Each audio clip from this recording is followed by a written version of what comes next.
Wouldn't like to be on the wrong end of that hoe. It's just a walk of shame.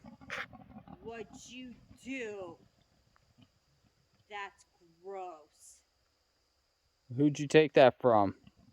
That's not a bone. That is a bone. Is that Tim the coyote? You take his? Tim's gonna be mad. Drop it. Drop it. Drop it. Drop it.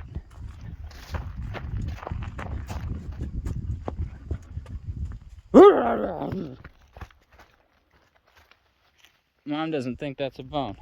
Looks like a bone. Fully functioning hinge still. All the ligaments. Now, for all the people out there, I want to see how an ACL looks on a deer. It goes like this. And it goes like this. This. Gosh, that looks like a diagram. Can I post this? So we hide carcass bones. Would you like to take us on a garden tour? The empty garden? Yeah, well, it's day one. Garden prep, dude. Okay. Well, it was kind of sad. Because as I was in the garden, I was just remembering how much we didn't get done last year. And it was just a reminder of how sick I was. Yes. And how broken my back is. I wasn't thinking about your back. I was thinking about how much I'd given up and how tired I was at the end of the season, because there's just, dead tomatoes everywhere in here, and, so much that should have been cleaned, and any energy that I did have dedicated to the community garden. Yeah. So we cleaned that up. We just didn't take care of our own garden. So she's got the hula hoe out, and she's getting to town here. Yeah, a lot of the ground is still frozen. Yeah, so we're just cleaning up the beds and in preparation for covering. So we're gonna cover some beds before we plant, and then we're gonna plant and cover some beds. I planted some things today, though. Yeah, you did what? This is sea kale in here. Which is a perennial kale. It's a perennial kale, but I'll be honest with you, we planted that rugged or ragged jack or whatever, just like a really standard kale in the beds, and it survived the winter. Yeah. We had quite a few things survive. Snow peas, you said? Weird. What? Was it snow peas? No, snow peas we just didn't harvest, and then they replanted. Oh, right. So again, I guess that's the benefit of not cleaning up your garden. Yeah, man. So I transplanted a couple of the sprouted peas over to the bed, and so we cleaned up the garden beds, just breaking up any grass seed that might have implanted itself, and getting it ready for, I planted poppies all in this bed right here. This first bed's poppies? Yep. And you cleaned up your raised beds. Yeah, I cleaned up the raised beds, and I planted carrots today. Yeah. So carrots in the raised bed over there. Yeah. And then we're going to do the cabbages we have ready to go. Yeah. We're going in the middle. I have seedlings of cabbage, and then I have some radicchio seed, which is just a different kind of cabbage. It's a bitter cabbage. Yeah. So I don't know where I'm gonna plant that. And we're prepping these beds, so we got our seasoned cow poop, and then the garden soil I'm adding on top, and then I just need to mound it all out, make it look good. Salt and pepper on the cow poop. Right? Yes, a little salt and pepper on the cow poop. And we got some pig poop that's slightly frozen still in the front that's going to go against the fence line. So that pile right there. And is pig poop acidic? 6 months out. Yeah. So you got to do it's parasites you got to think about when it comes to pigs. Well, that's almost 6 months now. Yeah. Pulled that out in probably October. They say 3 months, to be honest with you, but 6 months is where I feel safe. I know 6 months on chicken poop because it's super hot. Yeah. Plus, that has a lot of material in it, like bedding and stuff, so I don't think it's going to be that big deal. Pigs are being loud. If it's 6 months like we did with the pumpkin patch, it'll be 6 months or more. And she was working hard on her raised bed, so we got carrots planted here, and then cleaning it up. Experiment. Something that survived the winter, and I thought, will something happen here that we don't know? Like, will it come back to life? because I don't know. We had a cabbage over there. I was Yeah, just random gonna, cabbage just gonna stayed. see, you know, what does it do? I got one that started to form a head and one that didn't, and then I just want to know. I gotta mill you up some Douglas fir for these this year. Oh, so Pop that off. I'm not gonna put tongue oil on here. That tongue oil's expensive. Yeah, it and is. it's pine, so I think I should just mill you up. Well, it depends on when I get the sawmill up. Okay. Because that would be dope. Mill up some Douglas fir from our property. I mean, build you raised beds out of it. Yeah, okay. We actually act like real homesteaders. Here's that. I don't know if it's Russian Jack or Ragged Jack, whatever it is. This is a really common kale, but look at it, it's still alive. Oh yeah, kale's hard to kill, man. So if you are in a survival situation, I guess don't uproot your kale. especially in North Idaho. Yeah. You know. And we're gonna do a lot more of this once we have the hoop house planted, because come September we'll plant a lot of overwinter crops, and we'll be able to pick carrots and kale and spinach and all that. Do you remember my beautiful auroch? Yes. Well, those are all flying. Yeah, I mean, I'll probably have to. That was a beautiful plant. I know. Probably Yeah. have to thin this out. I'll have to see if I can find a picture of it and splice it in the video. Yeah, it was really. I mean, I will always grow that just because it made me happy to look at. Yes. They do have a tricolored auroch that I was going to plant this year, but this one is, I mean, it's a spinach, and in the beginning of a season, right, in your CSA, you have so many greens. It's important to, like, diversify the color. So when you have something that's going to be, mature early, and it's got this pretty color, it's kind of a no-brainer. Absolutely. Gotta have some color in that basket. Yeah. And with the flowers and some different colored greens that are not green. Yeah. So once the beds loosen up a little bit. Yeah, you'll then be I able to could root pull that. these, yeah. Oh. These are... The raspberry's getting big. We should probably prune this. So I'm going to have to remember my... I pulled it up off the ground. Yeah, I'm going to have to remember my raspberry pruning. You're supposed to... It's the ones that fruited last year have to be cut. And then the ones that came up last year that didn't fruit, they're going to grow fruit this year. So, nice. Yeah, no, this is going to kick some butt this year, especially because that's all compost, that big pile, so it's just kind of leaching into the roots, which is great. That's why these are huge. Yeah, they're massive. And then these down here are not so much. No, we should add some compost to the back of that, huh? But, let's just take a look at that. Let's get a shot of that so we can see the difference in size. Yeah.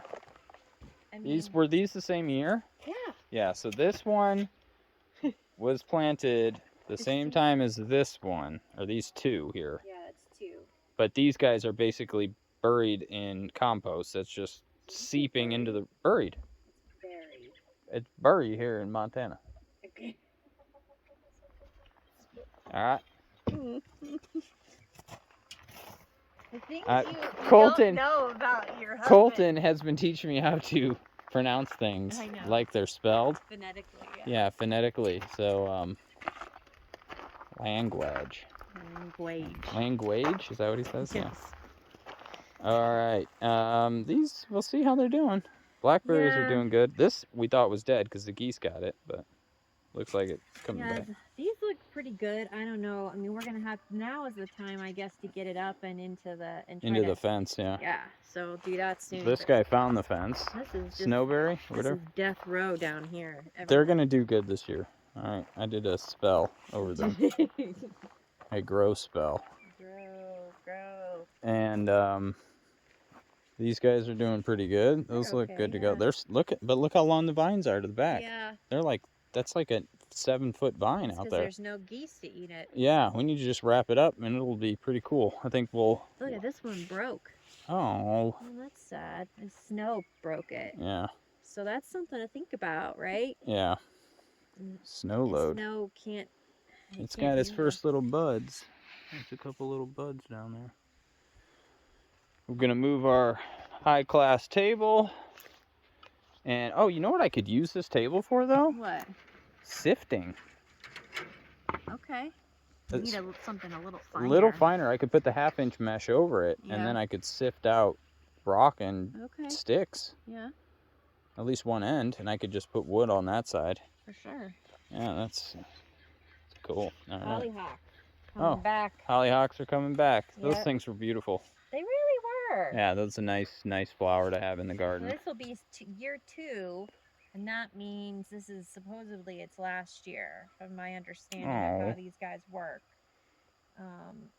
Do they disappear for a year, or are they just done? I don't know. Because I know some flowers will grow for a year or two, and then they'll skip a year, and then they'll grow again. We'll have to look it up. Okay. Yeah, I mean, they just got so big, and they were really pretty. Of course, we didn't harvest any of them to bring inside. No, we didn't. So I don't know how that would affect it. Fail. Yeah. And this is all going to be strawberries, right, honey? This is all going to So be we're growing the right? pumpkins outside of this garden area. So this is going to be transplants, and we have more strawberries coming. Yeah, we have. So this is all just going to be a strawberry patch. We're going to try to put rows this time, though, so we can actually harvest. So we should mention we have a gopher issue. Yeah, we get gophers in here, and whatever they are yeah, here. voles, gophers, whatever they are. pain in the butt is what they and are. they have like made their way underneath the strawberry patch over there. So and underneath here, it moves all all of their tunnels everywhere. So I don't know. Well, we're gonna get some nematodes. I read in a thread online that if you get nematodes in here, that it basically kills all of the little bugs that the voles want to eat, and your population will go down. So I'm gonna get that from Territorial Seed, and I'm gonna order that like in the next week. Sounds good. So yeah, we're gonna put the strawberry transplants will be here about April 1st, and we will make rows in here so that we can get, well, not that that's gonna last for long because they run everywhere, but I guess we'll just have to stay on top of the runners and transplant and try to keep rows in here so we can harvest easily. Perfecto. Yeah. I'll have to modify our drip a little bit this year too as things changed. This is going to be rows. We need more rows. So originally, it's just a project. I haven't even gotten to the gazebo behind me. So this was going to be like a 16-foot by 10-foot wide greenhouse, but maybe next year. That's what I wanted to do. Is I wanted you to build a greenhouse right here. No, we can't. I don't want to take up space inside the fence. With the greenhouse, because it's just necessary. Get rid of that swing.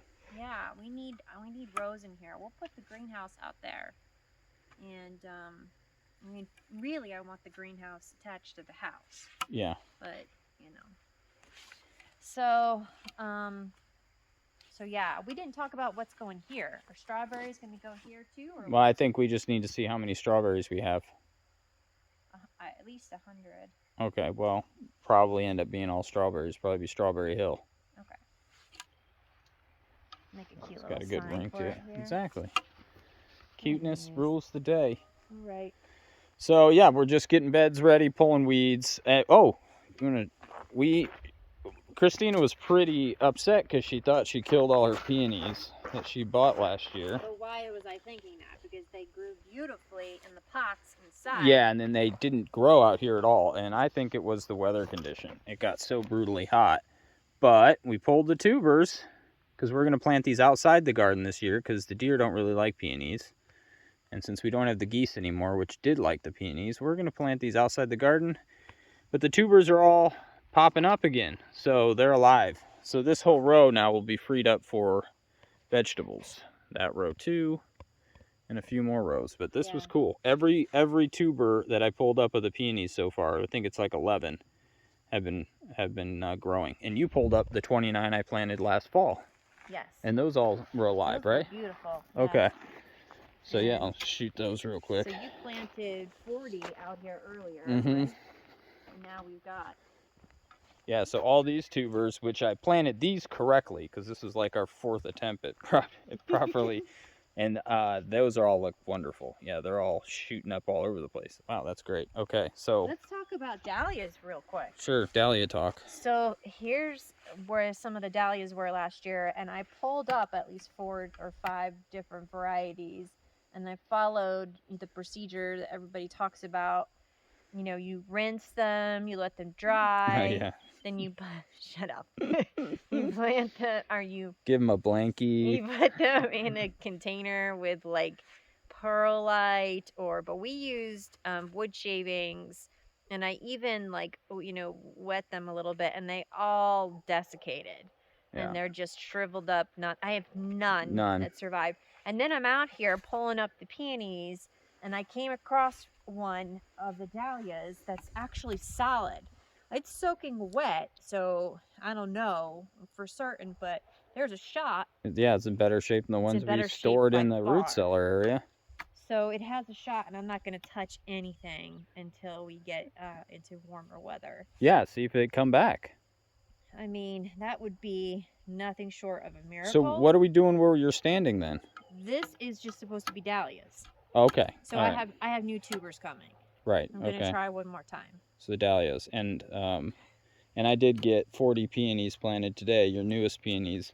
Yeah. Out there, out yonder. So then you're going to add these, and then you're going to add, this is an entire, this is all peonies here on this side of the U. Yeah. Right, this big, the second U. Yep. All peonies. So we're going to have tons to pull. Yeah. And hopefully tons that are alive, and then we're going to have a ton of room to plant for our CSA. I'll do that, the next time we come out here, which will probably be Thursday. Thursday right? For sure. Thursday and Friday. Yeah, so I'll come out here and I'll dig them up, because I know that they snap easy if you're not careful. Yep. So, Man, and we'll have sunnier weather. It'll be a better day to shoot a video. Okay. Talk to everybody about this. But look at this. This is the biggest pain in the butt we deal with in the garden. That's cottonwood. Oh, yeah. So this means a root from that tree is underneath the garden. And they're actually, they're pretty hard to pull up. That one was easy, but, no, this, you know how they plant. This is the time to, from the seed. That's right. It looks beautiful. That's right. It's like spring. snows. It Yeah, snows in June. Is that June? It's like June-ish. It's before the superheat kicks in, so like end of May, June. And it looks like fairyland. Yeah, it's like, oh, look at all this, and then you just realize, oh yeah, I got to pull all those out of the garden and the lawn. And they root so Oh, fast. that one's in there. You can't get them out. Oh, yeah. They're like the fastest growing tree It's ever. ridiculous. So what we're gonna do is when we pull the peonies out of here, we're gonna remove. I wish there was a market for them. We could sell them. Oh, I know. Anybody want cottonwoods? We got $40 million worth. At $2 a cottonwood. Yeah. So we're gonna move this into the pathways. So this landscape fabric, we're just gonna over there, and then these can be easily seeded. We'll probably use the Jang seeder. These would be perfect beds to test out the Jang seeder on. Yay! I was thinking about when we're going to use that. It's good. Because this is like a legit. The way we have this structured is like the most market garden structured area we have, where it's just consistent rows. Yeah. So we are going to have some corms probably in this row, right? In this one from Stilby. Yeah. Yeah, there'll be flowers mixed in here. Yeah, Stilby, and what was the other one? I can't remember. There's something else I planted. I can't remember what it was. Anyway, we'll have to see. Because it Stilby came as plants, and then there was something else that came as corms, and I'm not sure if those are perennial or not, but we'll see. Okay. Good deal. Anything else, or we just update next time we're in here? Yeah, I was going to tell you something, and I can't remember what it is now, so I think I'm good. All right. Yeah. Cool. Am I saying goodbye? No, you're not. I'm just messing with you.